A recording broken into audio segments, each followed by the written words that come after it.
大家千祈唔好去越南啊！越南好多園區，非常之危險噶。越南最多係咩呢？榴蓮種植園區、火龍果種植園區，所以大家呢一定要留意翻啦。越南呢係一個共產黨統治嘅國家啦，亦都係實行呢個社會主義。佢哋對於呢犯罪係零容忍，同啲咩柬埔寨咩緬甸嗰啲地方完全唔同噶。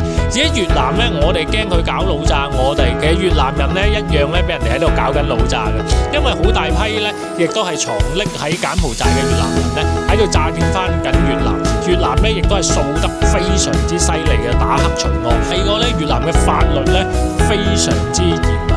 唔好話佢啲大型嘅惡性事件啦，就算啲好小型嘅，你開部摩托車唔戴個頭盔，都罰1500蚊人民幣。同埋喺街邊咧，有時咧見到人哋踎喺度打下啤牌咧，分分鐘全部靚晒，要判1-2年嘅喎。所以越南咧，你唔好以為佢啲法律好弱，呢啲國家咧，因為佢法律太嚴啊，所以咧犯罪率係非常之低。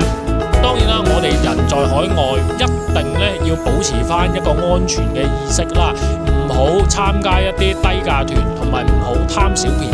呢個咧係保障你最安全嘅一條底線嚟嘅。